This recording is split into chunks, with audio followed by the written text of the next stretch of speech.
Bonjour Fanny, tu vas bien? Bonjour Kevin, oui ça va, merci, toi aussi. Très bien, on est à Lyon. Merci de venir dans Objectif Mental. Comme je te disais en off avant, je suis trop content de te recevoir, puisque tu vas pouvoir répondre à cette fameuse question, est-ce qu'on peut performer sans se cramer, qui est une question qui m'obsède moi depuis quelques années. Je vais te présenter très rapidement, mais je vais te laisser le faire après. Tu es docteur en psychologie, spécialiste des neurosciences. Tu es autrice de 4 ouvrages, à ma connaissance. Et tu fais des conférences aussi sur tout ce qui est intelligence, performance et excellence, Exactement. qui est un peu à contre-courant de ce qu'on peut entendre en ce moment aussi, que ce soit tu vois, dans le Oui. monde du travail, alors même dans le sport en plus ça commence à venir. Mhm. Donc voilà, est-ce que Fanny tu peux te présenter et après on va enchaîner sur ces sujets. Oui, tu as très bien fait ta présentation, donc je ne vais pas ajouter grand-chose. En effet, ma spécialité, c'est la psychologie et les neurosciences de l'intelligence et de la performance, donc, qui englobe en effet l'excellence et ce que j'appelle l'embellisme, qui est une philosophie pratique qui va vers l'intelligence et la performance. Voilà, ce que je peux dire d'autre, c'est que je reçois des patients. J'ai mon activité qui est distribuée de cette façon-là. Je reçois des patients par téléphone, c'est ma particularité, par téléphone et pas en visio uniquement. Et voilà, je reçois des patients qui ont envie pour tout type de problématiques, mais qui ont vraiment envie de faire mieux avec eux-mêmes, que ce soit sur le plan personnel, professionnel, sur le plan sportif. Je fais de la prépa mentale aussi. Donc j'accompagne notamment deux athlètes, une jeune femme, je fais coucou si elle nous voit, qui se prépare en athlétisme pour les Jeux Olympiques. Donc vraiment un magnifique objectif pour 2028 là. Et puis un jeune homme à qui je fais coucou aussi, et qui se prépare pour être golfeur professionnel, enfin qui est golfeur professionnel et qui se prépare pour aller dans la cour des grands. Donc voilà, ça c'est pour la prépa mentale, mais de façon générale, des personnes du monde de l'entreprise, des personnes qui ne sont pas particulièrement du monde de l'entreprise, dans le sens où elles ne sont pas ni entrepreneurs, ni forcément salariées dans une entreprise. Elles peuvent faire tout type de métier, mais l'idée, c'est quand même toujours de les accompagner pour vraiment faire du mieux avec elles-mêmes, quoi. Voilà, par ailleurs, je fais de la recherche je te disais tout à l'heure que... Oh, t'as dit l'essentiel.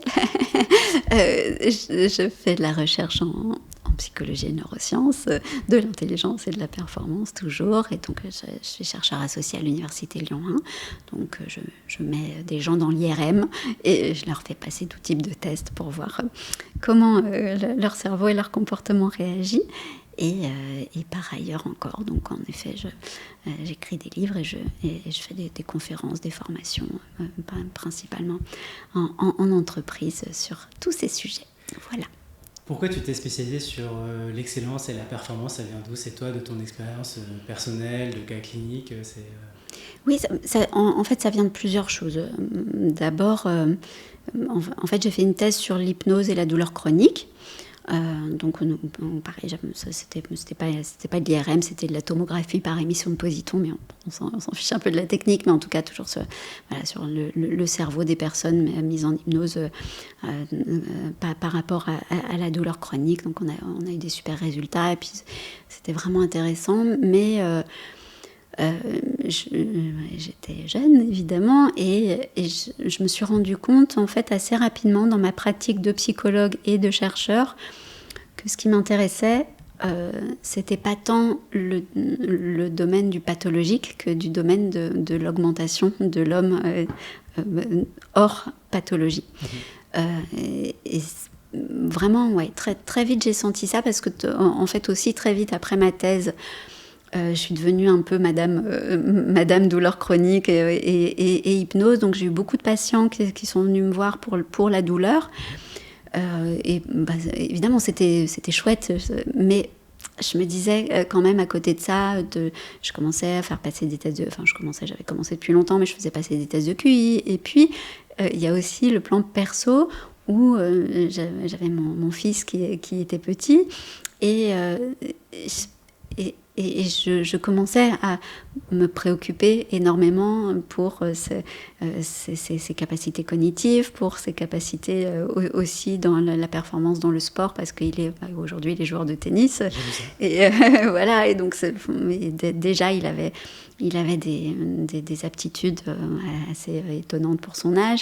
Donc très vite, ces questions-là, à la fois sur le plan professionnel, ce que je voulais faire de ma vie professionnelle, et sur le plan personnel, tout s'est combiné pour que je me dise, en fait, c'est ça que je veux faire, c'est augmenter l'humain, c'est pas le réparer. Je peux le réparer, et si au passage je dois le réparer, alors c'est mon boulot. Mais le but ultime pour moi, c'est vraiment de l'augmenter, de partir du fonctionnel, d'un fonctionnel de base, c'est-à-dire que globalement c'est pas que ça va pas et qu'il faut réparer, mais c'est que ça va, mais que probablement il y a des tout petits points dysfonctionnels dans quelque chose qui fonctionne déjà à la base, et donc d'augmenter ce fonctionnement-là chez l'homme, quoi. Ok, donc ça vient de l'expérience perso plus de ta pratique en fait. Mm-hmm. Tu parles dans l'art de l'excellence de la dictature des humanistes. Oui. Alors ça peut être assez clivant. Je veux bien que tu nous expliques ce que tu entends par dictature des humanistes. Et ensuite on va expliquer ce que c'est pour toi l'excellence aussi. Bien sûr. Coup, ouais. Oui, c'est le fondement de ma philosophie. C'est d'abord une lutte contre une philosophie qui, je crois, est délétère, qui est vraiment, je crois, fait du mal à notre société. Je crois que ça s'est insinué partout dans notre société. C'est cette idée, je crois qu'on est dans une société profondément victimaire, qui valorise énormément, sous couvert de valoriser seulement la sensibilité, la gentillesse, la bonté, la bienveillance, la communication non violente, et donc l'humanisme dans le sens de mettre l'humain au centre. On dit que les gens d'aujourd'hui disent que l'humanisme, c'est mettre l'humain au centre de ses préoccupations. Bon, je ne vois pas quel humain ne met pas déjà au moins un humain lui-même au centre de ses préoccupations. Mais voilà, sous couvert de ça, être beaucoup moins exigeant avec soi-même, avec les autres, aller toujours valoriser chez soi et chez l'autre la blessure, les failles, tout ce qui est égratigné en soi. Donc quelqu'un qui va montrer ses blessures de guerre, ou qui va te dire j'ai vécu ça et ça et ça, ou sur les réseaux sociaux, toi qui pratiques aussi les réseaux sociaux comme moi, vraiment j'ai envie de pleurer à chaque fois que je vois ces publications sur les réseaux sociaux. Je suis à l'hôpital, il m'arrive ceci, cela, c'est terrible, et là des millions de vues, des centaines de milliers de likes, etc. Bon, j'exagère peut-être un peu, mais c'est à peu près ça, je crois. C'est juste, et en revanche, quelqu'un qui va montrer de la performance, ok, on peut lui dire bravo une fois, mais après on dit bon, maintenant c'est bon, ta gueule. Pas trop quand même, quoi. Oui, exactement. et ça, ça parle vraiment d'une société, ça parle d'un monde qui aujourd'hui ne veut pas qu'on avance tous, et pourtant dit qu'il veut qu'on avance, mais c'est un monde qui à mon sens est déplorable, dans le sens où on va chercher la sécurité, on va chercher la responsabilité, on va chercher toutes ces choses-là qui ne nous tirent pas vers le haut. Il faut du risque, quoi. Oui, je crois qu'il faut du risque. Après, il faut pas un risque stupide, évidemment. Mais en tout cas, dans l'éducation que je donne à mes enfants, entre choisir de se planquer, parce que moi j'appelle ça se planquer, mais les gens qui le pratiquent n'appellent pas, et évidemment pas ça se planquer, mais choisir de se planquer ou choisir d'y aller et de prendre un risque, quitte à être ridicule, quitte à peut-être se casser une jambe. je vais valoriser ça chez eux. Et je vais dire, s'ils n'ont pas ça, si à un moment je les trouve trop tièdes ou trop dans cette recherche de confort, je ne vais pas attendre une seconde pour y remédier sur le plan éducationnel. Et je pense que la société, ceux qui nous gouvernent, ceux qui sont aussi les chevilles ouvrières du monde, devraient ne pas se valoriser d'être protecteurs des gens, parce que, ou se gargariser plutôt, d'être protecteurs des gens. Je crois qu'au contraire, ils font du mal en étant si protecteurs, en essayant de pas on le voit en ce moment, hein. Mais oui, c'est terrible. Nos enfants, je parle beaucoup des enfants parce que je suis une maman et que c'est peut-être ça avant tout chez moi, mais au-delà de la... Non, mais dans les auditeurs, ça va les intéresser. Hein. Tu sais, pas quand les enfants, donc... Très bien. Alors, pour vos enfants, tous les parents d'enfants qui sont au collège ont vécu ça il y a pas longtemps, ce passage. Alors, moi, je sais pas si on l'a tous vécu au même moment, mais ma fille, quand elle était en 6e, on avait les bulletins scolaires qui arrivaient sur le site internet, et même on avait toutes les notes qui arrivaient au fur et à mesure, et à chaque fois qu'il y avait une note, on avait la meilleure note et la moins bonne note pour qu'on puisse situer la note de son enfant, quoi. Et un an ou deux plus tard, on reçoit un jour un mail du directeur du collège qui disait désormais on va enlever ça, il n'y aura plus la meilleure note et la moins bonne note parce qu'on ne veut pas que les enfants soient dans la comparaison, etc. Donc toi tu n'es pas... Parce qu'à un moment, en ce moment il y a le mouvement de vouloir supprimer les notes ou donner des couleurs à des notes ou ce genre de choses. Toi tu es contre ça. Je trouve ça terrible, terrible. Je trouve que c'est... C'est-à-dire, comment tu fais on parlait du sport tout à l'heure. Comment tu fais quand tu es un sportif, quand tu accompagnes un sportif ou quand tu es un sportif toi-même, tu sais la base. Quelle est la base? Vraiment la base, c'est d'avoir un objectif. Tu vois, je veux améliorer mon coup droit. Comment tu fais pour avoir un objectif si tu n'as pas de mesure? Pour mesurer ton objectif, que tu as bien atteint ton objectif ou pas, ou que tu es en cours, en phase ou pas. Je veux améliorer mon coup droit. Bon, qu'est-ce que tu vas faire? Tu vas compter, tu vas mettre 10 coups droits à tel endroit, et sur 10, tu vas compter combien t'en mets. Par exemple, je dis une bêtise, hein, c'est peut-être pas comme ça qu'on fait, mais ou alors j'ai une prise qui est pas très bonne au coup droit, je voudrais fermer ma prise d'avantage ou ouvrir ma prise d'avantage. Je mesure. D'abord, je fais un petit trait sur la raquette pour voir où elle est, puis après je fais... Tu es obligé de mesurer. Comment tu fais pour mesurer? D'abord, tu te mesures toi-même, donc tu te compares à toi-même, mais tu te compares aussi avec les autres. Si encore une fois, tu veux mesurer ton coup droit, alors c'est peut-être plus compliqué avec cet exemple, mais tu veux mesurer ton service, et ton service, il va à 110 km/h. Tu vois, par rapport aux autres joueurs, 610 km/h, par rapport à ton niveau, c'est bien ou c'est pas bien. Mais si tu n'as pas de mesure et de référentiel possible, si ta fille arrive avec un 15 et elle te dit « Maman, je sais pas, j'ai eu 15 en français », tu sais pas ce que ça veut dire, 15 en français. Peut-être que tous les autres ont eu 20. Peut-être que tous les autres, au contraire, ont eu 0. Mais si tu n'as pas ce référentiel, tu peux pas mesurer. Tu peux pas lui dire c'est bien ma chérie ou ah ben non, là, il faut que tu rétablisses parce que le français, c'est ta bonne matière et que ceci, cela, tu vois. Donc, on manque de pragmatisme. On est devenu des ultra-théoriciens de l'humanisme, de qu'est-ce que c'est être un homme bien, etc. Et on n'a plus de bon sens pour se dire, en fait, la psychologie, c'est pas un truc fumeux voilà, toi, mais quel est le sens vraiment de ta vie? Qu'est-ce que sur quel chemin tu veux aller? Il faut que tu arrives à trouver ton moi intérieur, etc. Les gens, ils sont là, mon moi intérieur. Alors, qu'est-ce que c'est mon moi intérieur? Je vais aller faire un stage de yoga au fin fond de la Thaïlande pour aller découvrir mon moi intérieur. Alors, tu l'as trouvé?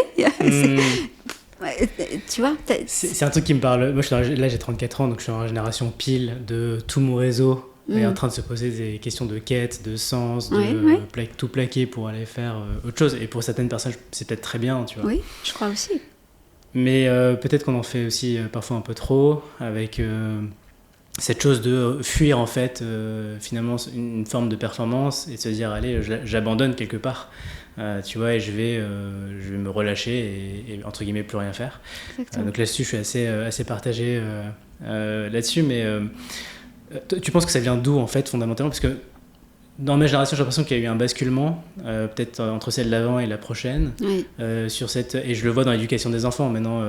Tu vois, quand on éduque des enfants, il faut vraiment faire attention à tout ce qu'on leur dit, etc.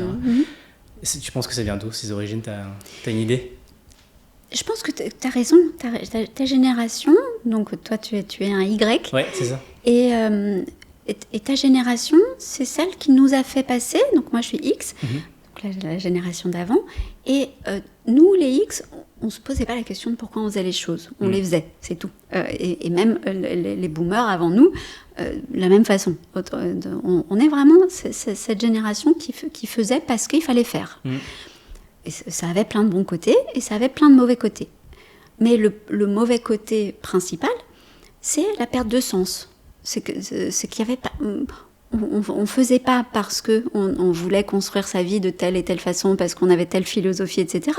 On faisait parce que c'est comme ça qu'on avait toujours fait et voilà, on reproduisait simplement une sorte de schéma. Et puis ce qu'on voyait à la télé, nous, c'était les winners, c'était les Bernard Tapie et le côté bling bling, et on réussit, le matérialisme, etc.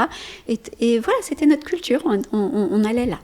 Vous, ce que vous nous avez apporté, et vous nous avez beaucoup emmerdé avec ça, mais je crois que c'est très bien, vous nous avez apporté le sens.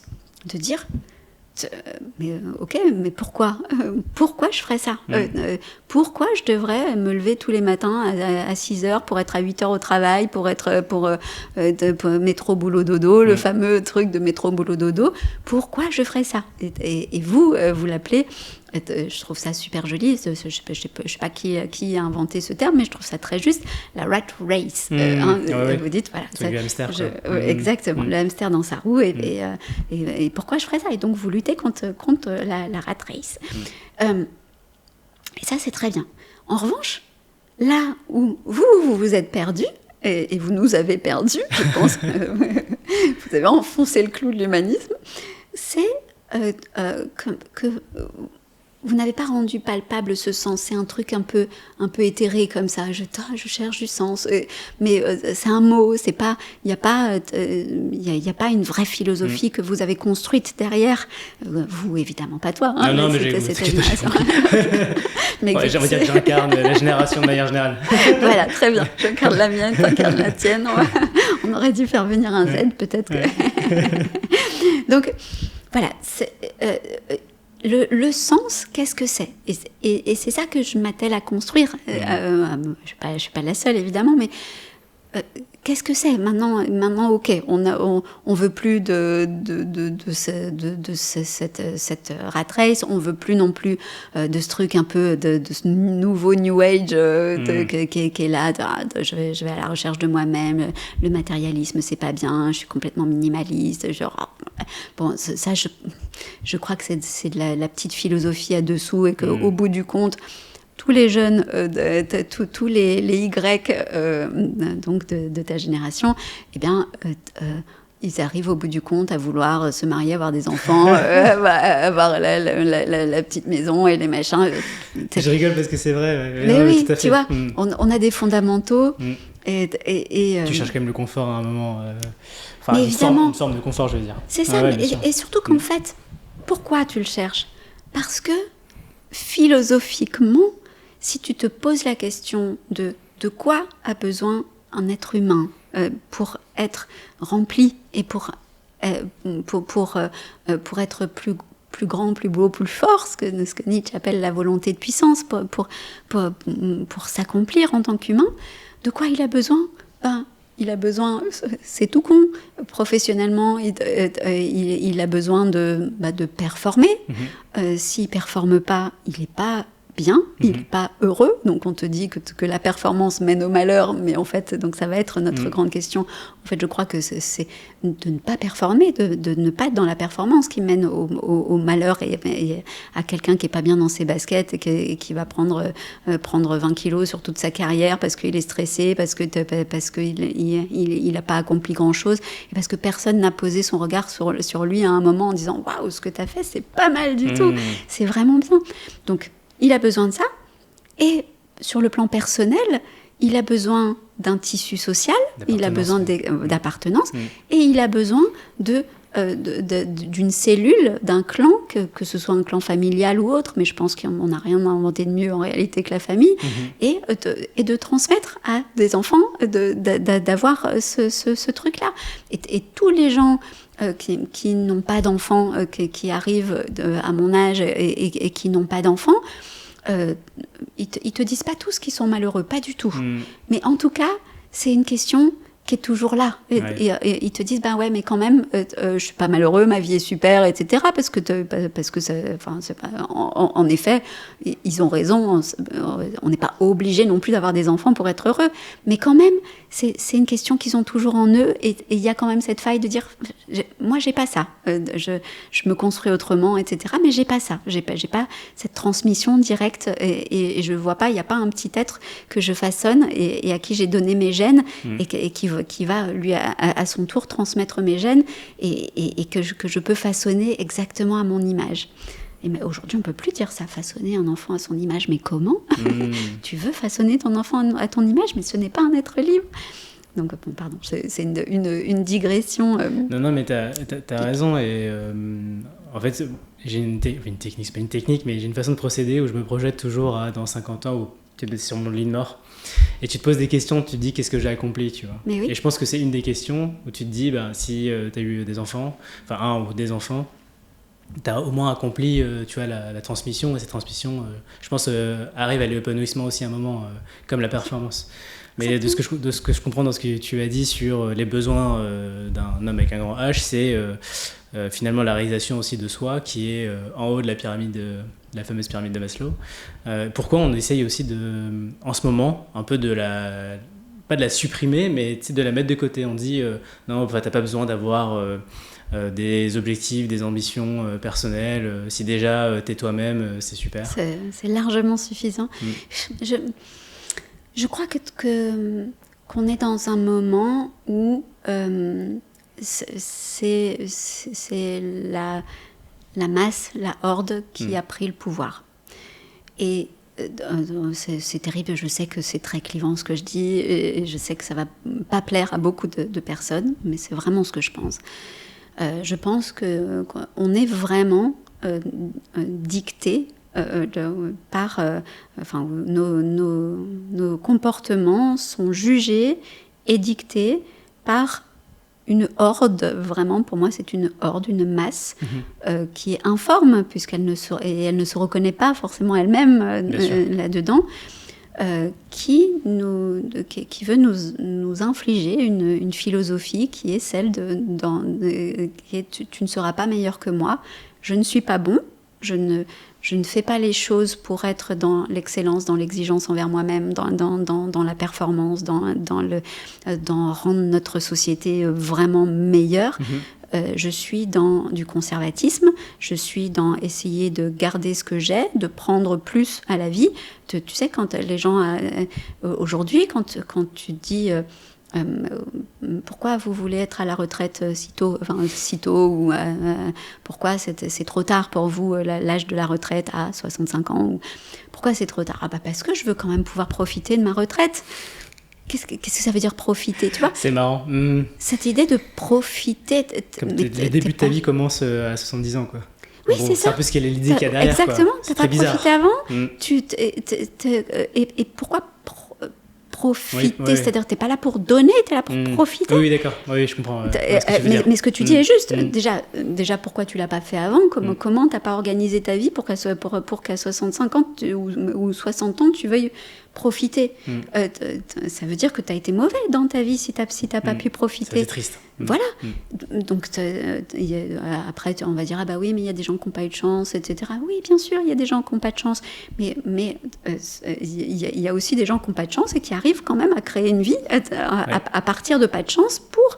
Donc, bien sûr, il y a des gens qui sont malades, il y a des gens qui... etc. Mais globalement, de façon générale, tu dois pouvoir faire quelque chose d'à peu près correct de ta vie pour pas te dire je voudrais quand même commencer à profiter à 60 ans. Et donc ça, c'était pour ton point, je crois que tu as complètement raison, mais aussi, cette idée même de profiter, je la trouve terrible. Ouais. Donc tu es un profiteur. Non, je ne suis pas un profiteur.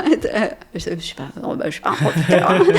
Mais si, en fait. Et en fait, c'est une société, en effet, de profiteurs. Profiteurs dans le sens où on a beaucoup de gens, c'est évidemment pas de tout le monde, mais beaucoup de gens qui sont dans cette idée, je veux profiter de la vie, je veux me faire plaisir, mon travail c'est pas tout.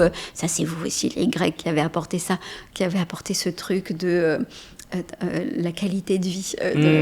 On va en parler de ça, ouais. Ma qualité de vie doit être plus importante que mon travail. Mais en fait, ton travail doit faire partie de ta qualité de vie, tu vois. Il y a un sujet qui me met, pas hors de moi, mais en fait, que parfois mon entourage ne comprend pas, c'est l'équilibre vie pro, vie perso. Oui. Moi, c'est un truc que je comprends pas. Oui.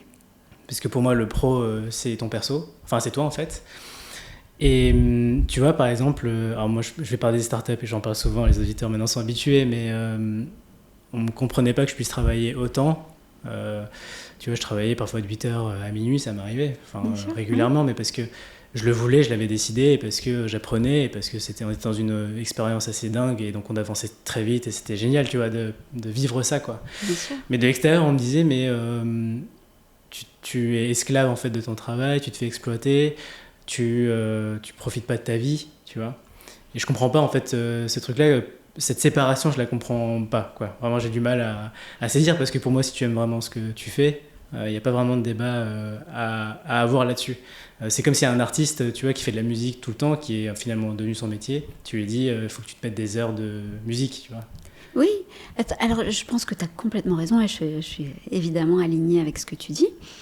Et je pense que les gens qui te disent ça sont eux-mêmes esclaves de cette philosophie qui est de surtout pas se faire mal, ne pas, parce que aujourd'hui, quand il y a de la souffrance, quand il y a de la douleur, qui était le sujet de ma thèse, il faut l'éviter à tout prix. Cette forme de confort, elle est, vraiment aujourd'hui le Graal, c'est le confort, c'est de marcher le moins possible pour aller à sa salle de sport ou à sa voiture, c'est vraiment de faire en sorte d'avoir tout au même endroit et de surtout pas faire d'efforts supplémentaires. Donc en effet, c'est pas la même culture, quoi, ces gens qui te disent ça, qui te disent mais tu es esclave. En fait, à notre sens, à nous, ce sont eux qui sont esclaves. Après, quelqu'un qui ferait ce que tu as fait, ou ce que tu fais peut-être encore, de travailler de 8h à minuit, s'il fait ça toute sa vie, même si ça lui plaît, je pense que sa vie n'est pas construite de façon embelliste, c'est-à-dire comme une œuvre d'art.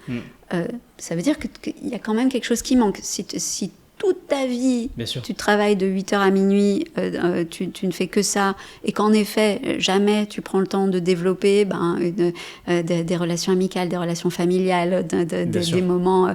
Alors, tu n'as pas compris la performance. Et tu es trop dans ce truc-là, et ça souligne, sur un plan psychanalytique, ça souligne une sorte de déséquilibre. Donc, c'est pas soit l'un, soit l'autre. Mais en effet, s'il y a des périodes où tu es en hypomanie, c'est-à-dire où tu vas avoir besoin, ton cerveau va aller dans tous les sens, tu vas avoir besoin de créer, tu vas te réveiller la nuit pour j'ai une idée, et tu l'écris, tu travailles dessus, etc. Et tu vas être un peu excité par ce que tu es en train de penser, de vivre, d'incarner. Si ce sont des périodes, c'est OK. Et en effet, tu y as habité à ce moment-là. Et puis après, ces périodes aussi, tu peux les structurer, tu peux faire en sorte qu'elles conviennent mieux à ton cadre de vie. C'est tout à fait possible. Ça fait partie de mon boulot. Voilà, j'ai ça, j'ai ce potentiel-là. Qu'est-ce que j'en fais? Où je le mets? À quelle heure je le mets même? Tu vois, pour faire de quelqu'un vraiment la version tout à fait optimisée d'elle-même. Ouais. Mais complètement, mais je dis pas qu'il faut faire ce que j'ai fait toute sa vie, c'est clair. Il faut avoir une forme d'équilibre sur plusieurs sujets. Mais il y a des moments de rush ou de sprint quand même, il ne faut pas hésiter à le faire. Oui, il faut y aller. Tu as parlé d'embellisme. J'aime bien qu'on explore ce sujet-là, puisque tu as dit si, par exemple, quelqu'un travaille du heures à minuit toute sa vie, il n'a rien compris à la performance. Donc c'est intéressant qu'on aille là-dedans. Du coup, pour toi, la performance, c'est quoi, à ton sens? C'est la grande question, en fait. Aujourd'hui, c'est le grand dilemme entre la performance et l'équilibre de vie et le bien-être. Certains diront le bonheur. En fait, je vais prendre une illustration et je vais revenir à mon point. Dans une journée et dans une nuit, il faut, c'est pas ce serait bien, c'est il faut que n'importe quel être humain, nous ici présents et tout le reste de la planète, pour être bien, il faut que le matin, je ne dirais pas pourquoi parce que là ça nous prendrait des heures, mais le matin, dans les 30 minutes avant ton réveil, je te dis quand même pourquoi, pour avoir ton pic de cortisol, il faut que tes yeux et le haut de ta tête soient à la lumière, soit dans une lumière la plus intense possible. Il faut, c'est pas peut-être, c'est pas si tu as envie, dans les 8 heures qui suivent ton réveil, que tu continues à avoir le plus de lumière possible, même si tu n'as pas besoin d'avoir ce pic. Mais pour ton adrénaline, ta dopamine et ton acétylcholine, pour que tu puisses être concentré à fond dans ce que tu fais le matin, pour que tu puisses avoir la bonne énergie, pour que tu puisses avoir un batch de concentration d'1h30 le matin, il faut que tu aies de la lumière et ou par exemple du froid sur toi ou encore de faire une activité physique intense pour pouvoir booster ça. Mais la lumière, en tout cas, ça c'est un incompressible. Il faut qu'elle soit là-dessus, quoi. Voilà. Il faut aussi que dans ta journée, pour être bien, que plusieurs fois, au minimum une fois dans l'heure, que tu lèves tes petites fesses de ta chaise et que tu fasses le tour de peu importe quoi, de ta table, de ton immeuble ou de ton jardin. Mais il faut que tu bouges, que tu sois en activité. Il faut. Il faut encore, tu vas voir, ça a un sens ce que je te dis. Sûr. Il faut encore que l'après-midi, que justement tu commences ta descente de régime, que tu sois moins au taquet, que tu commences ta descente de régime, que peut-être tu commences l'après-midi par une méditation ou par un moment où simplement tu es là comme ça, les yeux fermés, puis tu laisses ton esprit vagabonder. Moi, je fais une sieste en général. Ben voilà, parfait. Si tu fais une sieste, c'est super. C'est vraiment super pour le coup, mais c'est pas il faut. C'est top si tu le fais. Mais voilà, le il faut, c'est que tu sois en redescente, que là, tu laisses arriver la sérotonine et que tu sois beaucoup plus, quand tu vas te concentrer à fond, tu peux te concentrer à fond l'après-midi, mais c'est pas la même concentration que le matin. Ce sera une concentration beaucoup plus créative, beaucoup plus je sais pas, un ping-pong que tu vas faire avec quelqu'un, un ping-pong relationnel ou des réunions ou moi, ça va être plutôt en fin d'après-midi de recevoir mes patients et d'avoir justement cette créativité-là, cette concentration-là. Ça ne veut pas dire que tu bosses pas à fond, t'es à fond, mais il faut que ce soit un autre type. Tu vois, tu peux pas être à fond sur du cognitif pur, on va dire, sur de l'algorithmique pur, de 8h du matin à minuit. C'est pas possible, c'est pas possible et il ne faut pas. Je continue. la nuit, le soir, il faut, c'est pas t'as compris, il faut que tu baisses la lumière le plus possible. Il faut que tu aies le moins possible de lumière indirecte pour pouvoir ne pas bloquer la mélatonine et pour pouvoir entrer correctement dans le sommeil. Sinon, donc c'est à ce moment-là que tes écrans, il faut les baisser et qu'il faut éviter la lumière bleue. C'est pas le matin, c'est à ce moment-là. Il faut. Et il faut que tu fasses ta nuit et que ta nuit ait son temps désiré, utile, c'est-à-dire, je sais pas, si tu dois dormir toi 7 heures par nuit pour être bien, il faut que tu fasses tes 7 heures par nuit. Et tout ce balai-là, je te passe les détails, on pourrait aller sur la nuit et pourquoi à quel moment il faut que tu sois plutôt en sommeil profond, à quel moment il faut que tu sois plutôt en sommeil paradoxal, etc. et comment faire pour le moduler. Mais en fait, si tu n'as pas ton petit pic de cortisol le matin, avec ta lumière, etc., et ben ton sommeil paradoxal sera moins bon. Ok. Bizarre. Donc ça commence dès le matin, quoi. En fait, ton repos commence en fait dès ton réveil en fait. C'est-à-dire que tout dans ta vie, pour tout dans ta vie, tu dois avoir un coup d'avance, 2 coups d'avance. Et le premier truc, c'est il faut que j'organise ma journée. Bien sûr, il peut y avoir des là, on est plutôt le matin et on n'est pas dans la lumière max parce que justement, on a mis les conditions du podcast. Donc, je te dirais, c'est pas bon. Ça va. Une fois, c'est pas grave du tout. Tu vois, si tu es un sportif et que tu te fais de l'adrénaline à fond parce que tu as un match à 22h, je vais pas dire, non, écoute, c'est pas bien parce que... non, là, il faut... Voilà, évidemment. Mais... Et si tu es un sportif qui fait ça tous les jours, on va aménager ta vie pour que ce soit le moindre mal. Tu vois, il ne faut pas non plus être stupide. Mais globalement, ta journée, tu ne peux être en performance dans ta journée que si tu respectes ces temps forts et ces temps faibles, ces temps doux et ces temps agressifs. Tu dois respecter tout ça. Et tu ne vas être créatif que si vraiment tu as fait suffisamment dans ta vie justement de méditation ou de moments où tu vas laisser ton esprit vagabonder. Tu vas pas être créatif comme ça parce que tu l'as décidé. Voilà, t'as décidé. Non, tu crées l'environnement pour. Jamais tu décides d'être en colère, jamais tu décides d'être en forme, jamais tu décides comme ça d'être de bonne humeur. Non, tu le décides pas.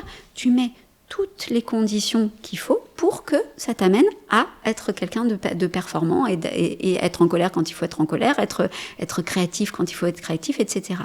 Donc, pour enfin répondre à ta question de façon plus directe, la performance, c'est un respect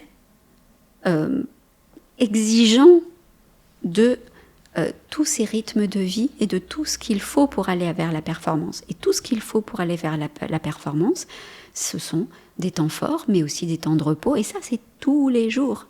Et donc, quelqu'un qui te dit j'ai vécu un burn-out parce que j'étais trop dans la performance, il se ment à lui-même et il te ment à toi. Ou en tout cas, il n'est pas conscient. Ce n'est pas vrai. Si... il a pu être dans la performance et devenir un golden boy ou je sais pas quoi, mais s'il s'est tué à la tâche, s'il n'a pas respecté ses rythmes, s'il n'a pas respecté ce qu'il fallait pour être toute sa vie, pas juste pendant 1 an ou 10 ans, toute sa vie, quelqu'un qui monte le niveau, qui devient meilleur dans... je tourne les choses vers ma petite personne, qui devient meilleur dans l'écriture, dans la recherche, dans la relation à l'autre, dans ceci, cela. Si juste il a fait son petit coup d'éclat pendant 2 minutes et ça l'a mis à plat pour toute la vie, il n'a pas fait de la performance, il a fait un ersatz de performance. Mais si vraiment tu veux être performant et être vraiment performant toute ta vie, et ça ne veut pas dire performant dans le même domaine, tu peux tout recommencer, devenir performant ailleurs, etc. Mais ça veut dire que tu suis tes rythmes, tu suis ce qu'il faut pour être intense à un moment, pour être cool à un autre moment, pour dormir correctement, etc. Donc respecter tes temps de repos, c'est aussi de la performance c'est de la performance. Ouais, c'est pas, ça fait partie de la performance. C'est marrant, tu vois, parce que j'ai fait le marathon de Stockholm en mai, là. Ah oui. Et Bravo. dans la prépa, ce qui était le plus important pour moi, c'était les temps de repos, de mobilité, donc de yoga, si tu veux. Plus que les 4 ou 5 fois où j'allais courir comme un peu comme un débile très vite, quoi. Ouais. Et en fait, là où où j'ai gagné en performance, c'est sur le repos, les étirements et la mobilité. Parce que du coup, tu pouvais enchaîner, en fait, tes 5 séances de course par semaine. Donc je comprends, en fait, ça fait sens par rapport Bien sûr. à ce que tu dis. Et ça parle aussi de visualisation. C'est-à-dire que on sait maintenant que dans le sport, alors il y a eu des études qui sont sorties, qui ont été interprétées ça et là, qui te disent tu peux ne pas faire de sport du tout et simplement visualiser et tu auras une amélioration, notamment physique, de tes muscles, etc. C'est pas faux, mais en tout cas, c'est pas aussi bien que de faire du sport réellement, tu vois. Donc, en fait, ce qu'on sait aujourd'hui, c'est que le meilleur truc quand tu es sportif ou quand tu veux... parlons du sport seulement. C'est de faire ta séance d'entraînement et après ta séance d'entraînement, de faire de la visualisation, de répéter en visualisation, tu es allongé sur ton lit, tu bouges pas, et tu répètes 25 fois le geste que tu as fait à l'entraînement, dans le temps qui est le même. Tu le fais pas en accéléré, tu le fais vraiment dans le temps réel, en visualisation. Ça potentialise énormément tes performances. Donc ce que tu dis du temps de repos, on le voit dans la visualisation. Et hors sport, il y a un monsieur, je ne sais pas si tu le connais, on entend moins parler en ce moment, il s'appelle Les Brown. C'est un motivateur américain, une personnalité, quoi, quelqu'un qui... Et donc, il fait des conférences devant des milliers de personnes aux États-Unis, il chauffe les foules, il fait vraiment ça. Et il est très, très fort. Il est vraiment très, très fort. C'est un monsieur, je ne sais pas quel âge il a maintenant, peut-être 60, 70 ans, je ne sais pas. Et donc, Les Brown, il raconte sa vie, son enfance était assez terrible, abandonné, il a été recueilli dans une famille, mais je ne suis pas sûre que ça se passait très bien, je ne me souviens plus, mais bon, voilà, c'est vraiment une vie, un début de vie pas cool. Et il dit qu'il a passé des heures de son adolescence et de son début d'âge adulte, où on le traitait de feignasse et de moins que rien, à être sur son lit et regarder le plafond et visualiser, imaginer la vie qu'il aurait, etc. Milton Erickson, tu connais Milton Erickson, le père de l'hypnose ericksonienne? Oui, d'accord. Okay. Oui. Voilà, pareil. Une autre enfance douloureuse, mais pour d'autres raisons. C'est pas parce qu'il était, je crois que c'était une myopathie qu'il avait. On lui avait dit qu'à 17 ans, il serait mort. Et donc, voilà, il pouvait pas bouger de son lit. Pour le coup, c'est pas qu'il voulait pas. Ouais. Et il a inventé l'hypnose ericksonienne, qui allait devenir ericksonienne, en visualisant ses mouvements, en visualisant qu'il réapprenait à marcher, qu'il faisait un pas, 2 pas, 3 pas, etc. La visualisation a un pouvoir incommensurable, un pouvoir de folie. Encore une fois, c'est mieux de faire, mais quand tu peux pas faire, et surtout quand tu conjugues les deux, là, tu as une performance qui est démesurée. Tu travailles avec Émeric Guillot à Lyon 1. J'adore. Alors, je ne travaille pas avec Émeric, mais non seulement on s'apprécie beaucoup, on n'est pas amis, mais on est copains, et en plus, on est voisins. Et donc, voilà, on je l'ai reçu dans l'épisode 9, je crois. On a parlé beaucoup de visualisation. Ah, super. Et du coup, ça me parle, ce que tu dis. Et c'est vrai qu'Émeric disait ça aussi, que le mieux, ça reste quand même de pratiquer. Bon, prenons le tennis, sport que tu connais bien, du coup. Il me disait, si tu fais pas de tennis, tu as quand même peu de chances de réussir un service juste en visualisant. Par contre, si tu fais déjà du tennis et que tu visualises, alors là, c'est exceptionnel, quoi. Exactement. Et ça fonctionne, tu penses aussi en dehors du sport, parce que pour le sport, c'est très matériel. Enfin, tu vois, tu sais, résultats concrets. Est-ce que dans d'autres domaines, tu vois, ça peut fonctionner aussi Je crois que ça fonctionne dans tous les domaines. Ouais. C'est-à-dire que, en fait, la visualisation, c'est de la préparation. Tu te prépares mentalement. On parle de préparation mentale. Tu te prépares mentalement. Et où est-ce qu'on a vu que d'arriver à quoi que ce soit pas préparé, ça fonctionne. Tu vois, t'es pas préparé à parler à quelqu'un, t'es pas préparé à faire une négociation, t'es pas préparé à quoi que ce soit, même à un date. Tout le monde prépare tout le temps tout, en fait. Ouais. Enfin, quand on est bon, on prépare. Ouais, c'est ça. Tu vois, quand on veut bien faire les choses. Et préparer, ça veut dire visualiser. Ça veut dire que tu te mets dans la situation, tu anticipes la situation. Tu te dis, ben voilà, qu'est-ce qu'elle va pouvoir me dire, cette jeune femme avec qui j'ai rendez-vous elle va pouvoir me dire ceci, cela, elle va pouvoir... qu'est-ce qu'elle va voir de moi? Qu'est-ce que je veux qu'elle voie de moi? Qu'est-ce que je veux qu'elle ne voie pas de moi, etc. Et tu prépares. Et donc, les gens les meilleurs sont toujours ceux qui arrivent prêts. Et ceux qui te disent qu'ils arrivent comme ça, c'est simplement qu'ils déroulent leurs automatismes. Je ne suis pas pour la rationalisation quand il faut agir. Je suis anti-rationalisation quand il faut agir. C'est-à-dire que si quelqu'un doit agir, prendre une décision sur le moment, sur quelque chose qu'il connaît, bien sûr, et qu'il dit « Ah, non, je me retire, je vais réfléchir. » Là, c'est un planqué, à mon sens. En revanche, quelqu'un qui va agir parce qu'il a créé des automatismes avant, qui lui permettent de dire dans telle situation je fais ça, donc j'agis, je prends cette décision parce que je l'ai vécu 1 milliard de fois, que ce soit dans ma tête ou réellement, alors là, normalement il va prendre la bonne décision, et c'est bien qu'il agisse. Donc la visualisation, ça fonctionne pour tout.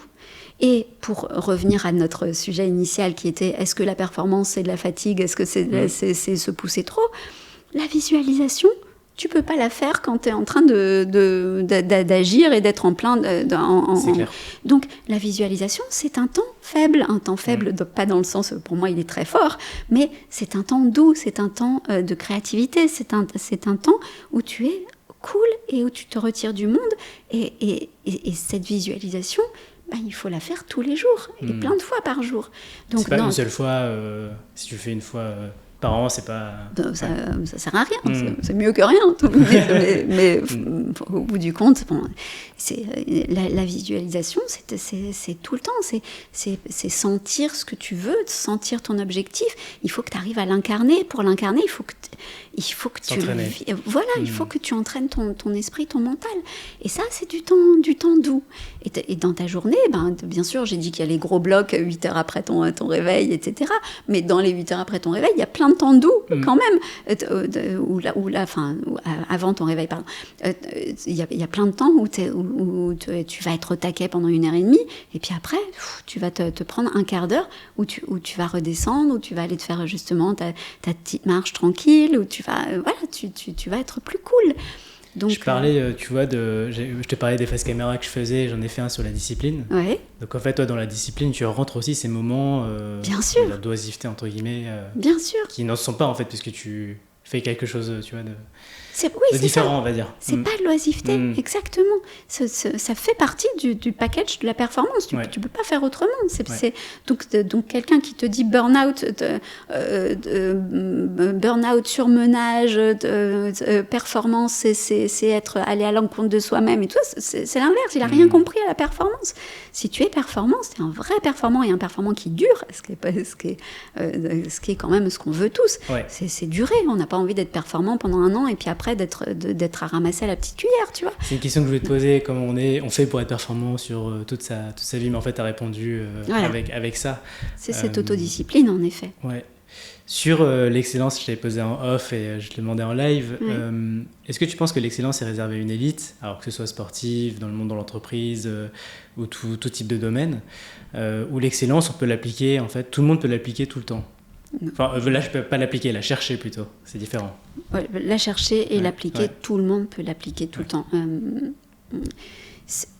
C'est vraiment beaucoup plus une philosophie et un état d'esprit, l'excellence, que réellement une question de capacité. Tout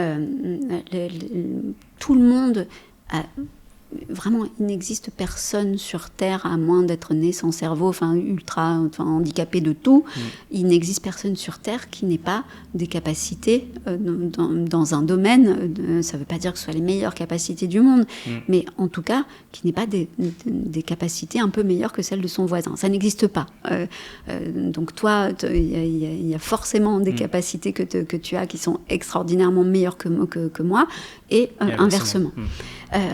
Et ça, c'est comme ça pour tout. Et petite parenthèse, un truc que je fais avec mes enfants aussi, c'est, j'imagine que ça t'est arrivé, comme ça nous arrive, d'avoir je sais pas, un dîner obligatoire où tu sais qu'il va y avoir une personne en particulier, je sais pas, quelqu'un t'invite à dîner et te dit « Ah, j'ai invité ma voisine, tu verras, elle est sympa. » Et tu sais, tu sens, ou tu la connais un peu, la voisine, et tu sens que, bon... Ça passera pas. que ça passera pas, puis que c'est quelqu'un qui va pas t'apporter grand-chose. Tu te dis ça au départ. Et c'est quelque chose qui nous est arrivé avec mes enfants il y a pas très longtemps. On était dans cette circonstance où on allait à un repas et où dans la voiture, les enfants me disaient « Oh là là, mais ça va être l'horreur, quoi !» Et je leur ai dit si c'est l'horreur, c'est que c'est vous qui êtes bêtes. Si vous en faites un truc où vous subissez, alors qu'en plus vous anticipez, vous savez le contexte, vous savez que la personne, globalement, c'est pas quelqu'un qui va révolutionner votre vie. Mais si vous en faites ça, alors c'est vous qui serez les idiots de l'histoire. Je dis, ce qu'on va faire, c'est que on va aller rencontrer cette personne, on doit passer le repas avec elle. Et ce que vous allez faire, c'est vous allez lui poser des questions dans son précaré à elle, le petit truc qu'elle a en plus que vous n'avez pas, le truc qu'elle sait faire que vous ne savez pas faire, l'expérience de vie qu'elle a eue que vous n'avez pas eue, le truc qu'elle a et que vous n'avez pas et que peut-être vous n'aurez jamais de votre vie. Vous allez trouver ce truc-là et vous lui posez des questions là-dessus. Il faut que vous sortiez enrichi de ce repas, que vous n'ayez pas subi. Si vous avez subi, vous êtes des faibles. Si vous avez appris quelque chose de ce repas, même un tout petit truc, j'ai appris que dans tel endroit où elle a voyagé, je sais pas, on mange des frites. Ouh, t'as appris un truc. C'est toi qui en as tiré quelque chose. Et le repas s'est passé. En fait, c'était super intéressant parce que mes enfants ont su le rendre intéressant. Vraiment, ils ont posé des questions particulièrement... mon fils est plus grand, mon fils a 22 ans, ma fille a 14 ans. Donc forcément, mon fils était plus à l'aise pour poser des questions et tout. Ma fille de 14 ans, même ma fille, elle a posé des questions et tout ça, des questions qui étaient pertinentes. C'était pas des questions parce que maman l'avait forcée. Vraiment, j'ai senti qu'elle... et on s'est intéressés et on a passé vraiment un super repas. C'était pas... Encore une fois, c'était pas le repas de notre vie. Non, mais bien sûr, mais c'était vraiment bien pire. Exactement. Ouais, et surtout, on a appris des trucs. Vraiment, on a appris des trucs. Si tu sors sans avoir appris quelque chose de quelqu'un que tu as en face de toi, qui pourrait être le pire des abrutis et tout ça, je sais pas, ou la personne qui a vraiment un état d'esprit mais complètement à l'opposé du tien, je sais pas, la personne obtuse de bas étage, ultra, c'est comme ça et pas autrement. Si tu sors de là en ayant appris quelque chose, et alors, je sais plus quel de mes enfants dit sur le trajet du retour, ok, t'avais raison maman, c'était super et tout ça, j'ai appris ça, mais par contre t'as vu, la personne nous a posé aucune question sur nous, vraiment, elle dit, mais on s'en fout, que ce soit, t'avais envie de parler de toi, qu'est-ce que ça apporte que tu parles de toi. C'est marrant, ça m'arrive souvent. Ouais. Mais alors, c'est un truc qui est... Enfin, c'est sûr que dans nos milieux dits bourgeois, on apprend ça. Tu poses des questions à l'autre. La personne te pose une question et toi, tu dis « et toi ?» Voilà, c'est vraiment le truc de base. J'ai fait un posting hier là-dessus, sur le « et toi ?» Très bien, ouais, exactement. Ouais. C'est très bien, je le lirai avec grand plaisir. Voilà, et toi, donner une existence à l'autre, c'est la base même de la politesse, quoi. Au-delà d'être un humain correct. cette personne ne l'a pas fait. C'est vrai, mais on s'en fout, puisque déjà au départ on n'avait pas cette attente. Et on n'avait pas cette attente qu'elle soit, qu'elle nous demande des choses sur nous, etc. On n'avait pas cette attente de lui donner quelque chose de nous, de lui enseigner quelque chose, ou d'avoir envie de s'épancher, etc. On n'avait pas cette envie-là. Donc on s'en fout. Pour le coup, c'est pas. Là, on a eu le max de ce qu'on pouvait tirer de cette situation. Avoir, Donc c'est super. Super intéressant. Et donc pour revenir sur l'excellence, ça s'adresse à tout le monde. Oui, pardon. Donc tout le monde, non, t'inquiète pas, tout le monde peut viser cette excellence-là, peu importe le métier, peu importe. On en parlait en off parce que je te disais que tu as été cité dans un autre podcast. Génération Do It Yourself, tu as aidé les équipes de la Folie Douce. Alors je sais pas si on peut, si ça a été dit en public, je peux le dire. Bien sûr, oui. Et c'était notamment des équipes de service, il me semble. Oui. Donc ça s'adresse vraiment à tout le monde. Alors toi, ton rôle là, c'était de leur dire en fait, vous pouvez faire votre travail de manière excellente. Excellente, exactement. Et c'est pour ça que pas réservé à des chirurgiens, je veux dire, ou tu vois. Non, exactement. C'est vraiment le but. C'est pour ça que Luc Reversade m'a appelé, donc le patron de la Folie Douce avec son épouse Corinne. C'est pour ça qu'ils m'ont fait venir. C'est vraiment pour montrer que le plongeur, le serveur, l'animateur, le vendeur dans le restaurant, dans les boutiques de la Folie Douce, etc., tous, chacun à son niveau, peut être dans l'excellence. Et je crois qu'ils étaient ravis, parce que, en plus, quand on dit aux gens en permanence, ne soyez pas plus que vous-même, voilà, vous êtes là pour faire la plonge, vous êtes là pour plonger, vous inquiétez pas, alors ça va, c'est pas trop dur le boulot et tout. On croit rendre service, on croit être un bon boss, bien humain, etc.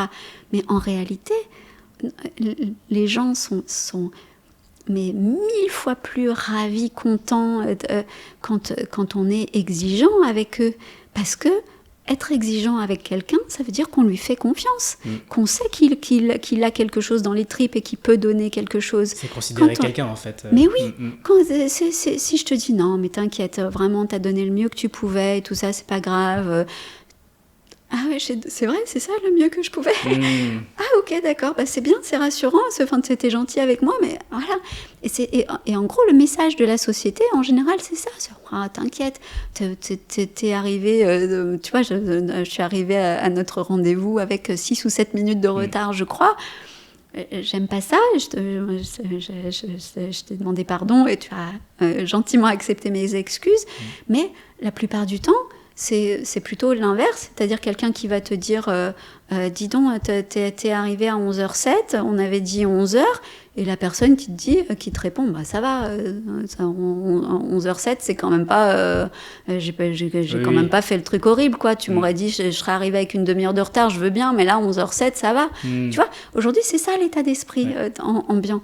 Donc ce que la Folie Douce souhaitait, c'est que j'insuffle à un moment cette idée de l'excellence. On peut l'accomplir de partout quand on est à la plonge, l'important c'est cette idée de Kaizen, de progresser à chaque seconde et d'être dans ce que tu fais et de te dire que ce que tu fais au moment où tu le fais, c'est la chose la plus importante au monde. Tu es en train de faire la plonge, il faut que tu y trouves une philosophie, il faut que tu y trouves du sens. Tu n'es pas seulement en train de faire la plonge, tu es en train d'aider ta communauté, de faire en sorte que dans ta communauté, ça soit fluide, que tout se passe bien. Tu es en train de rendre des gens bien dans le sens heureux, dans le sens de faire plaisir à des gens. Tu es en train de contribuer.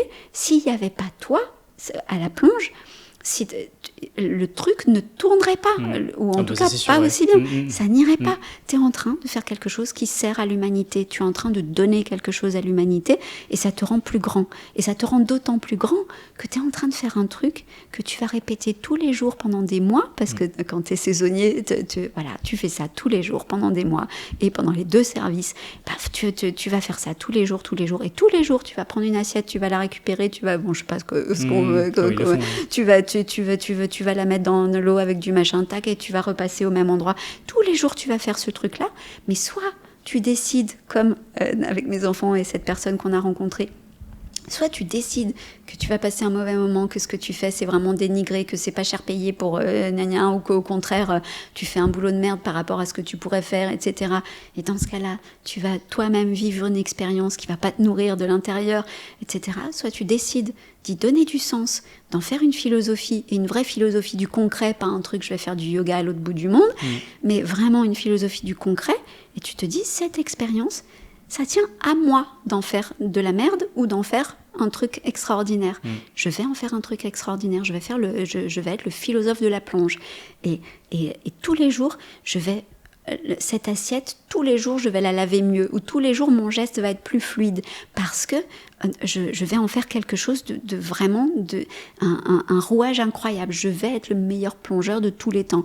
C'est possible d'être le meilleur plongeur de tous les temps. Pourquoi, quand tu fais un métier, tu as été formé à ça ou pas, enfin en tout cas, tu commences à faire un métier, normalement c'est que tu es apte à le faire. Pourquoi tu ne vises pas d'être le meilleur? Tu vois, je sais pas, t'es expert comptable, t'es podcasteur, t'es psychologue, quoi que tu fasses, normalement t'as les moyens de viser d'être le meilleur, il y a pas de doute. Tu vas pas forcément y arriver. Je sais pas, à vrai dire, si je suis la meilleure psychologue du monde entier. Je pense faire partie du très haut du panier des psychologues, pour te dire ce que je pense de moi-même, mais je le pense parce que je me suis donné les moyens. Bien sûr, ouais. Parce que jamais de ma vie, je cherche des solutions pour mes patients. Jamais de ma vie, je me laisserai me dire ouais, je crois que j'ai toutes les connaissances qu'il faut. Ouais. Toujours j'apprendrai, je lirai les livres supplémentaires. Ça suffira, c'est bon, il avait juste besoin d'être écouté, mon patient, il n'avait pas besoin de plus. Tu vois, ce truc, quand ça m'arrive parfois de sortir d'une séance avec un patient, heureusement de moins en moins, mais de sortir d'une séance avec un patient et de me dire « Ah putain, j'ai pas été bonne. » T'aurais pu faire mieux, quoi. J'aurais pu faire mieux. Et mon « j'ai pas été bonne », c'est juste que en effet, j'ai pas été aussi bonne que ce que j'aurais voulu. Mais le j'ai pas été bonne de certains psychologues, c'est vraiment pas être bon. C'est vraiment le fracasser ton patient, en fait, lui dire vous inquiétez pas, il faut que vous vous écoutiez, il faut que vous donniez moins. Là, vous êtes proche du burn-out, il faut vraiment que pour ça, tu peux aller au bistrot avec ton pote, c'est pareil. C'est ça. Mais voilà. Donc après, évidemment, tous les psychologues sont pas comme ça. Mais en tout cas, moi, si je sors d'une séance avec un patient où je me dis que j'ai pas été bonne, non seulement je réfléchis et je travaille pour la fois d'après à être meilleure avec ce patient, et même parfois ça a pu m'arriver de dire au patient là, ce que je t'ai dit ou ce que je vous ai dit, maintenant depuis un patient qui se reconnaîtra aussi, qui a pratiqué le tutoiement avec moi tout de suite. Et depuis, parfois je tutoie, parfois je vous vois, je sais pas, c'est comme ça vient. Donc je peux dire à un patient aujourd'hui, la fois d'avant, ce que je t'ai dit là, j'y reviens, en fait c'était pas juste. Okay. Et je pense que c'est délétère pour toi. Et je pense qu'en fait, on va faire comme ci et comme ça. Ça c'est dingue, ok. Tu vois, tu es capable de revenir sur tes positions. Okay. Mais oui. Ouais. Et mon mari te dira, maintenant je suis obligée de faire coucou à tout le monde, tu sais. Petit clin d'œil. Que je te jure que c'est pas du blabla. Il n'a jamais rencontré quelqu'un comme moi qui se remette en question aussi vite. Je suis pour certains et même pour beaucoup prétentieuse, mais pour moi c'est pas de la prétention. Je ne prétends pas, je fais.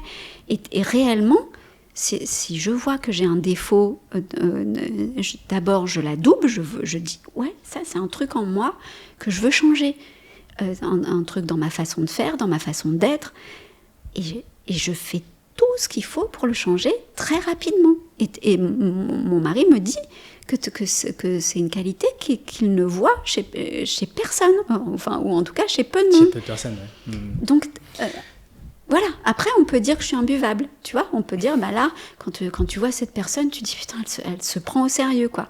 Ok, mais peut-être je suis imbuvable, mais en tout cas, il n'y a personne qui, dans ce qu'elle dit là, dans ce micro, qui t'apprendra autant que moi, à ce moment-là. Imbuvable ou pas, on s'en fout, au bout du compte. C'est marrant, ce que tu as soulevé un point sur la prétention, la confiance en soi, quelque part, et on confond souvent, je trouve, confiance en soi et prétention en France. C'est vrai.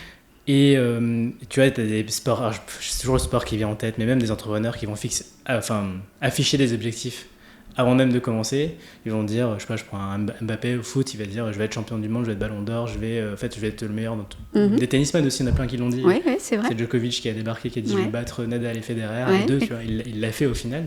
Mais quand il est arrivé à Roland Garros et qu'il a dit ça, tout le monde l'a un peu aligné.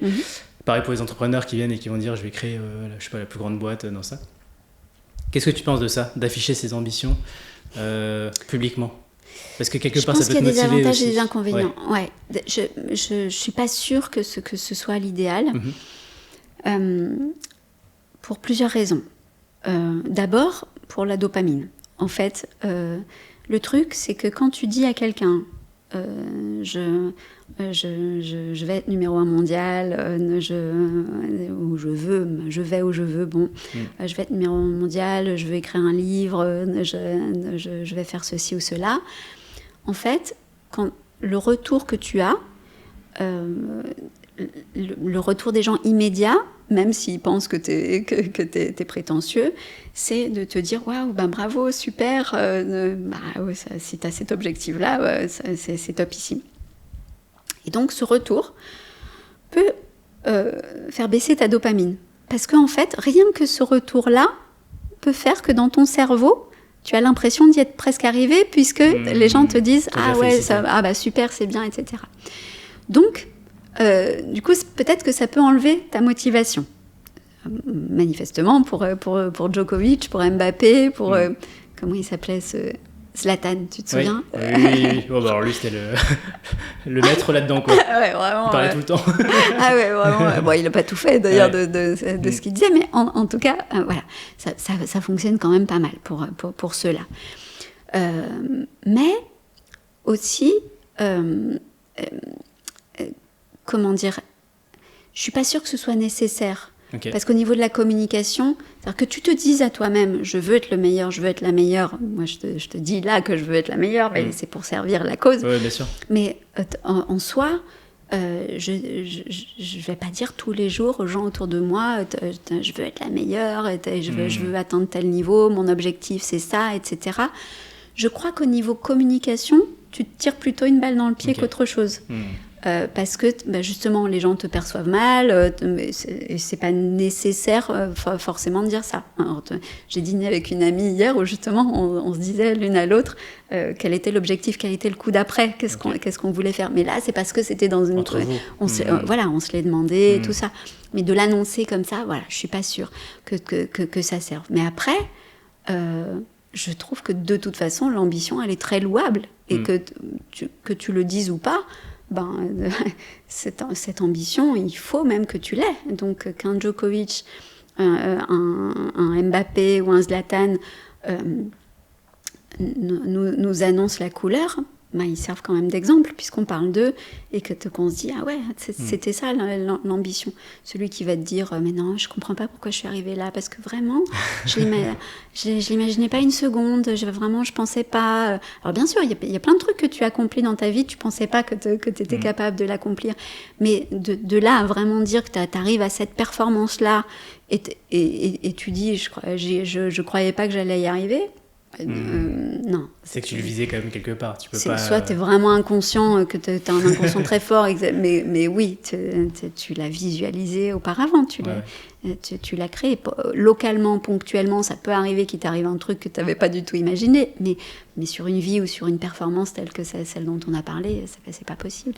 Donc je trouve que de toute façon, ce sont des exemples merveilleux pour nous. Il faut viser d'être le meilleur plongeur du monde. Il faut viser d'être le meilleur...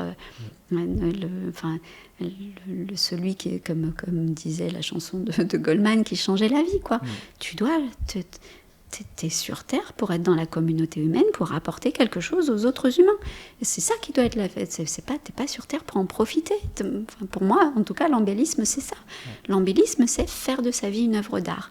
Donc, quelle que soit ta vie, d'en faire une œuvre d'art. T'as décidé d'être Diogène, d'être dans ton tonneau et tout ça.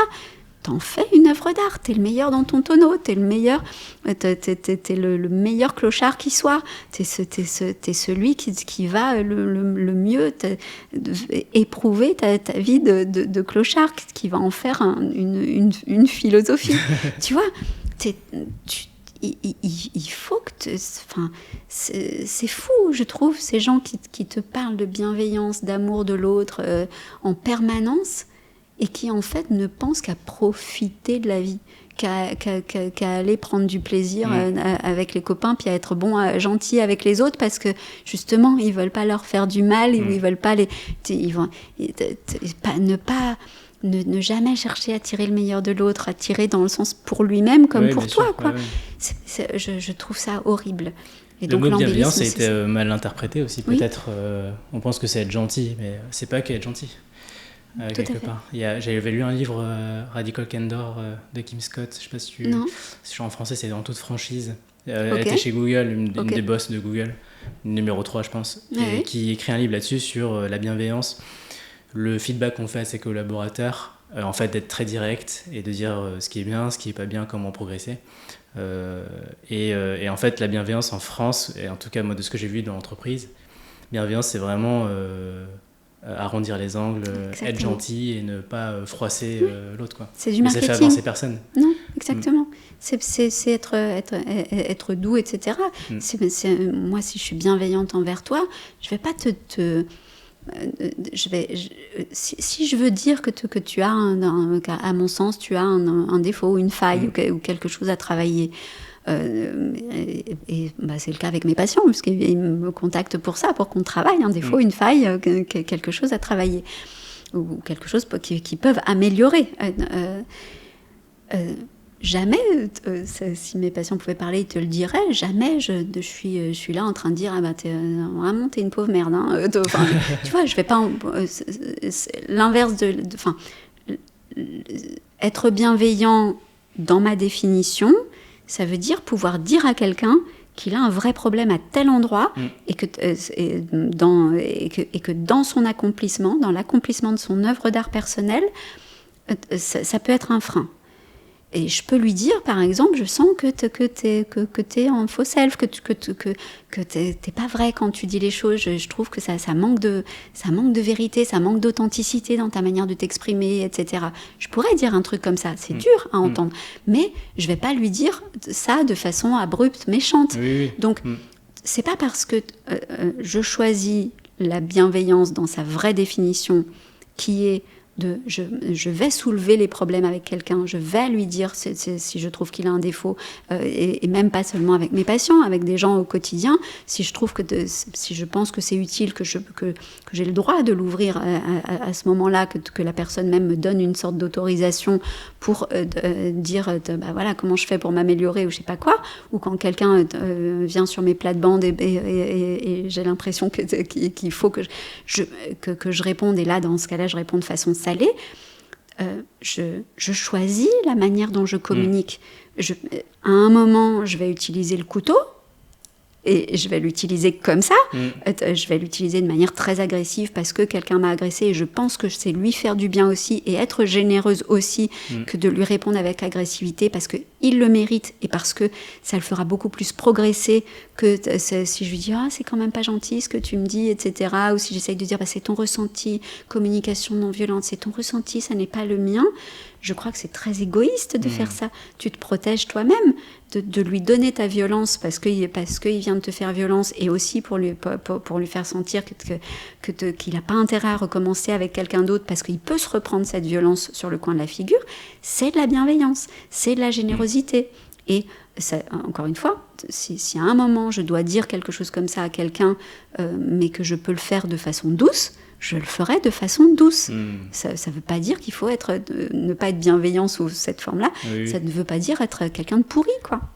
Complètement. Et c'est comme, tu vois, il y a deux autres notions qui sont, on en a parlé, l'humanisme et l'intelligence. Ce sont deux notions qui ont été happées par les humanistes et qui n'avaient pas la même définition au départ et qui n'ont pas le terme intelligence, que je connais bien puisque je l'ai étudié et je l'ai étudié beaucoup. Le terme intelligence, il est arrivé au XIIe siècle chez des religieux pour parler du fait de s'extraire de sa basse condition humaine pour s'élever vers le divin. Okay. Donc, pour devenir quelqu'un de plus grand que soi. L'intelligence, c'est de l'embellisme, c'est devenir quelqu'un de plus beau, faire de sa vie une œuvre d'art, sortir de sa médiocrité pour s'élever vers le divin. Alors moi, je ne crois pas au divin, mais je crois... Une forme, en tout cas, de plus grand, quoi. À la grandeur, à une conscience fondamentale. Donc voilà, on arrive dans une philosophie autre, mais voilà. Donc ça, c'était la définition de l'intelligence. Et puis, sont arrivés les premiers... les lumières qui allaient parler de, qui allaient, comment dire, créer l'humanisme tel qu'on le connaît aujourd'hui. Je parle que de l'intelligence là. C'est avec le dictionnaire de Diderot et d'Alembert qu'arrive. Ah bah non, mais pardon, je parle d'intelligence et puis j'allais sur l'humanisme. Pardon, je me mélange les pinceaux. C'est avec le cartésianisme qu'arrive la notion d'intelligence comme étant quelque chose de rationnel. Mais avant ça, c'était pas... l'intelligence, c'est le mouvement vers... le mouvement, vers c'est quelque chose de dynamique. Et si tu prends, encore aujourd'hui, l'inverse de l'intelligence, tu prends le mot perspicace. C'est pas, vraiment aujourd'hui j'ai du mal. Tu vois, tu vas être obligé de couper à certains moments. Ou tu gardes, c'est pas grave du tout. On est bon dans les temps, ça va? On commence à dépasser pas mal. Ok. Non, je termine ça ou tu préfères qu'on passe à autre chose? Si c'est ok. Ça va? Ok. Donc, tu prends le mot perspicace, qui n'est pas l'inverse, qui est un synonyme d'intelligence. C'est quelqu'un de perspicace. La perspicacité, c'est le flair, en réalité. Être quelqu'un de perspicace, c'est quelqu'un qui a du flair. Donc ça ne veut pas dire quelqu'un qui raisonne bien, ça veut dire quelqu'un qui a du flair. Tu prends le mot, donc cette fois-ci l'inverse d'intelligence, tu prends le mot débile. C'est un débile. D'où ça vient, le mot débile? Ça vient de faible, ça veut dire faible. Okay. Ça ne veut pas dire qui ne raisonne pas. Qui ne raisonne pas, ouais. Ok. Donc, ça vient de faible. Quelqu'un qui n'est pas intelligent, c'est quelqu'un qui est faible. Donc, encore une fois, on parle beaucoup plus, on ne parle pas de raisonnement. Donc, quelqu'un qui n'essaye pas de s'élever est faible. En gros, si on...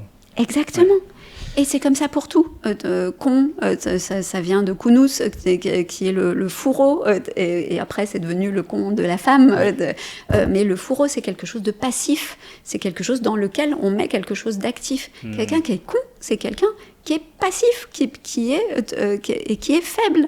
Tu vois, donc l'intelligence, la vraie intelligence, c'est la performance. C'est se hisser, et c'est l'embellisme surtout, c'est se hisser plus haut. Et puis l'humanisme, eh ben,